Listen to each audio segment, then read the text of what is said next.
এবং এরই পাশাপাশি তদন্ত চলছে যে এই ট্যাবের টাকা এক অ্যাকাউন্ট থেকে আরেক অ্যাকাউন্টে পাঠানোর কারিগররা কিভাবে এই কাজ করলো। এখনো পর্যন্ত যা জানা যাচ্ছে ফরেন আইপি ব্যবহার করে লগ ইন করা হয়েছে এবং কিভাবে কাজ হয়েছে অমিত রয়েছে আমার সঙ্গে, বলতে পারবেন অমিত এখনো পর্যন্ত আমরা কি জানতে পারছি? তদন্ত করতে গিয়ে এখনো পর্যন্ত যে সমস্ত অ্যাকাউন্টে টাকা ট্রান্সফার হয়েছে বা স্থানান্তর হয়েছে অধিকাংশই কিন্তু চোপড়া বেশ।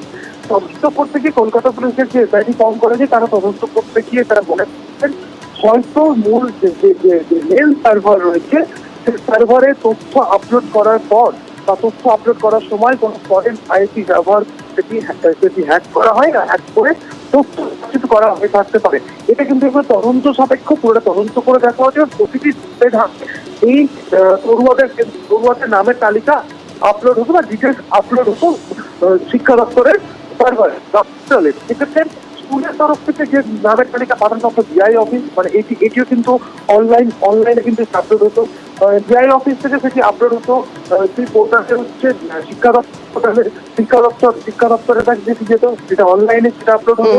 শিক্ষা দপ্তর থেকে সেটা চূড়ান্ত তালিকা সেটা অ্যাপ্রুভ হলে সেটা চলে যেত হচ্ছে ট্রেজারি ডিপার্টমেন্ট বা ফিনান্স ডিপার্টমেন্টের কাছে এবং তারপর টাকাগুলো পৌঁছে যেত ব্যাংক অ্যাকাউন্টে।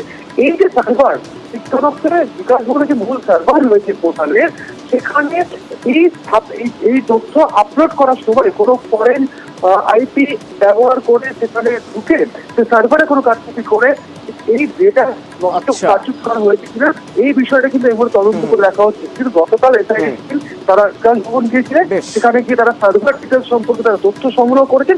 আজকেও বিকাশ ভবনে যাওয়ার কথা রয়েছে এসআইটি। আচ্ছা, ধন্যবাদ।